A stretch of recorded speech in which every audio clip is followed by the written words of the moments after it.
y así hasta el infinito. Por Pedro Montero.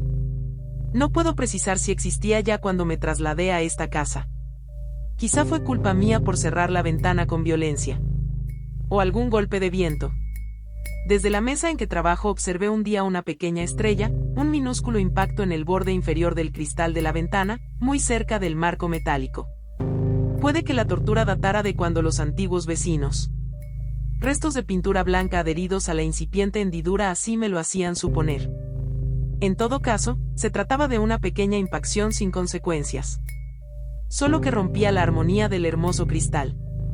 Y, cuando llovía, las gotas del agua se deslizaban hacia abajo igual que en un desfile militar, hasta que alcanzaban la zona del impacto. Imagino que, aunque levemente, el golpe había alterado la superficie del cristal, porque al llegar allí, las gotas perdían su paralelismo y daban un rodeo, de resultas del cual se fundían con otras gotas y el goterón resultante ganaba velocidad resbalando vertiginosamente, transformando el pausado desfile en rápida carrera hacia la meta. Cuando el sol daba en el cristal, la luz se reflejaba de manera particularmente doliente en las minúsculas aristas del impacto, haciéndolo semejante a un diamante. Cada vez con más frecuencia, me sorprendía con la mirada fija en el cristal y observando el impacto. Si necesitaba unos instantes de reflexión para encarrilar mis notas, la diminuta estrella atraía mi atención, en cierto modo, me ayudaba a concentrarme. Hasta que, cierta mañana, me apercibí de que una pequeña hendidura, con base en el impacto, comenzaba a extenderse arriba amenazando con rajar el cristal. Desde aquel día, tuve especial cuidado al abrir y al cerrar la ventana.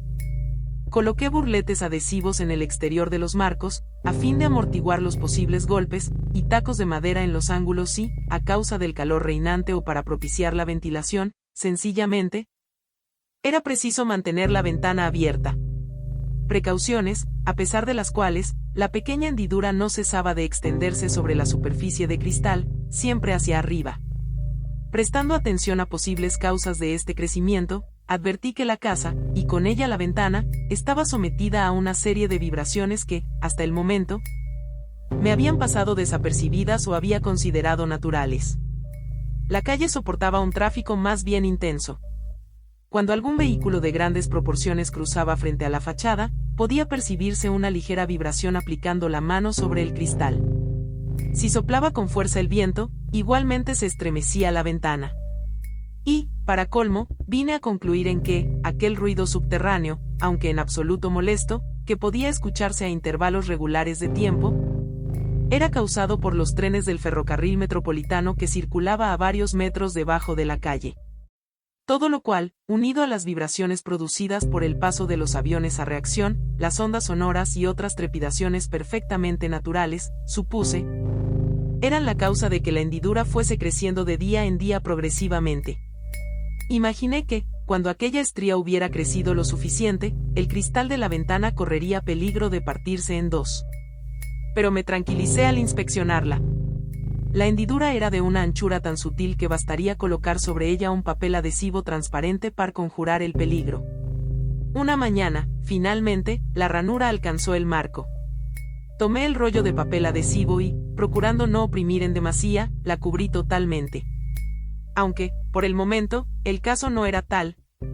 Impedía de aquella forma la posible penetración de las gotas que los dos planos en que había quedado dividido el cristal quedaban a la misma altura y procuré olvidarme de la hendidura.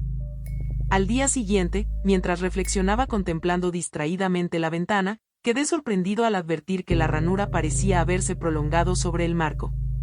Efectivamente, en el punto exacto en que finalizaba la raja del cristal, el marco presentaba una raya quebrada, fina como un cabello, que tenía todo el aspecto de ser una continuación de la hendidura. Pura coincidencia, me dije, una raya en la pintura, que no había advertido antes, y que quedaba ahora especialmente significada por coincidir con la rotura del cristal. No obstante, incapaz de concentrarme en mi trabajo, terminé por subirme en una silla para observar mejor, y pasar la yema de mi dedo índice sobre la fina línea. Tranquilizado al comprobar que solo afectaba la capa de pintura, como no podía ser menos, me olvidé de lo que amenazaba con convertirse en una desazón obsesiva. A los pocos días, mientras me encontraba trabajando, me sorprendí contemplando fijamente el impacto estrellado. Sus reflejos tenían la virtud de atraer mi mirada y lo venía constatando desde el día en que apareció, me servían de ayuda a la hora de concentrarme y elaborar mis ideas. Fui recorriendo la quebradura con mis ojos, continué por la fina línea que la prolongaba sobre el marco y, cuál no sería mi sorpresa al advertir que el arañazo de la pintura se había extendido sobre el muro. Dudando de lo que mis ojos habían percibido, tomé la silla y me aproximé a la parte superior de la ventana. No cabía duda, la línea de rotura, que comenzaba en el impacto estrellado, sobrepasaba los límites del cristal, se prolongaba sobre el marco y comenzaba a invadir el fragmento de pared situado inmediatamente encima de la ventana. Hundí un alfiler en la hendidura a fin de conocer su profundidad. Afortunadamente era solo de unos milímetros, lo que no consiguió tranquilizarme. El alfiler se sumergió igualmente dentro del marco metálico, material que, por su tenacidad, debería haber permanecido incólume a aquella singular y progresiva fragmentación. Convencido de hallarme ante un hecho de características estrictamente naturales, aunque desconocidas por el momento, traté de hallar explicaciones racionales a lo que estaba sucediendo en mi casa. Concluí que la hendidura, no me importaba el origen del impacto, tenía que ser debida a la flojedad de los materiales de construcción. De alguna manera que ignoraba, determinadas vibraciones constantes, el metro, la circulación, estaban afectando la estructura del edificio. Había bastado un factor desencadenante, el pequeño impacto, para que las trepidaciones imperceptibles y habituales en los grandes núcleos de población comenzaran a efectuar una labor de zapa de imprevisibles consecuencias. Lo más natural hubiera sido dar aviso al casero de lo que estaba ocurriendo, y tal fue mi primer pensamiento. Busqué su número de teléfono, una tarjeta, que me costó encontrar, pero la línea estaba ocupada. Colgué el auricular experimentando una rara satisfacción por no haber podido comunicar, contento que no supe a qué atribuir. Había algo en mí que se resistía a poner en conocimiento del administrador de la finca un hecho que, muy probablemente, carecía de trascendencia. Quizá consistiera en eso, la hendidura tan solo afectaba a la capa superficial de pintura, y seguramente cesaría de aumentar en longitud en cualquier momento. Solicitar una inspección o pedir que repararan aquella insignificancia resultaba ridículo a todas luces. Otra parte de mí, no obstante, se sentía inquieta ante un suceso para el que no había hallado explicaciones satisfactorias. Algo me decía que era preciso permanecer vigilante, vivir alertado en espera de quién sabe qué tipo de acontecimientos. Experimentaba frente a aquel curioso hecho la sensación de hallarme dividido interiormente. O quizás se trataba de simple pereza y deseos de no molestar en balde. Todos los días estudiaba la hendidura y me esforzaba por convencerme a mí mismo de que no sobrepasaba los límites de la mañana anterior. Pero, acudiendo al auxilio de una regla, tuve que admitir que la raja sobre el enlucido de la pared iba en aumento.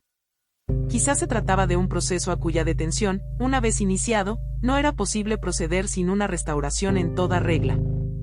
En todo caso, mi alarma aumentó cuando, al asomarme a la ventana, comprobé que la hendidura se había hecho tan profunda que era visible desde el exterior. A pesar de lo cual, otra parte de mí mismo determinó aplazar la decisión de comunicar con el casero hasta que la raja llegara, cosa harto improbable, hasta la altura del techo. Cierto día, descubrí con asombro un impacto similar al primero en un cristal de la ventana de mi dormitorio, que daba a la fachada opuesta. Seguro de lo que iba a ocurrir, me mantuve a la expectativa y pude comprobar cómo, de día en día, la diminuta estría que había comenzado a surgir en día, diminuta estría crecía cristal arriba. Atravesaba el marco y se prolongaba por la pared de la alcoba. Como ya venía siendo habitual, una parte de mí pugnaba por dar aviso al casero antes de que aquello no tuviera remedio. Otra parte de mi persona asistía plácidamente a aquel hecho, observando con pasión propia de un científico el fenómeno doméstico. Me dividía entre los dos impactos. Me dirigía de uno a otro tratando de adivinar qué estaba ocurriendo allí. ¿Qué vibraciones inevitables eran las causantes del progreso de las hendeduras? ¿Cuál era la dirección que tomaban? Hasta que intuí, ignoro por qué vías, que las dos rayas caminaban según un itinerario más o menos marcado, quizás siguiendo las líneas de menor tensión, y que terminarían por encontrarse en determinado punto del techo de mi dormitorio. Simultáneamente a esto, las dos diminutas estrías, los dos impactos, que se extendían paulatinamente por toda la superficie del cristal creando una especie de tela de araña en progresivo aumento. Yo asistía al cuartearse de los vidrios y de las paredes, incapaz ya de lo que no fuera observar de continuo y sentirme cada hora más preso en medio de aquella maraña que se iba tejiendo sobre los muros a mi alrededor. Llegó la noche en que las hendeduras crecientes, los filamentos emitidos desde los impactos estrellados, habían de tocarse irremediablemente y concluir el tejido de tela de araña a mi alrededor. Algo me decía que había de permanecer en vela. Algo me decía que debía acostarme en la cama y esperar. Por último, ciego para lo que no fueran aquellas quebradas líneas, sordo ante las advertencias de mi yo, resignado ante lo inevitable, me eché sobre la cama y me quedé dormido. Mientras yacía en el lecho, soñé que las dos hendeduras principales, aquellas que surgieron en principio, llegaban a tocarse sobre el techo, justamente a la altura de mi cabeza. Simultáneamente, otras dos líneas, similares en todo a aquellas otras, avanzaban serpenteando por el suelo hasta alcanzar los límites de la cama. En aquel momento experimenté en todo mi ser un dolo intensísimo. Sentí que la casa se dividía en dos, y mi cuerpo y mi alma se desdoblaban de igual forma, partidos por la intersección de las dos hendeduras. Me sentí doble y único. A este y al otro lado de las tres dimensiones. Comprendí que había vuelto a nacer y que nunca moriría. Que continuaría creciendo ilimitadamente y dividiéndome de manera incesante con mi entorno, poblando las sucesivas y más numerosas dimensiones con otros yo mismo, idénticos y dispares en todo, hijos y hermanos simultáneamente.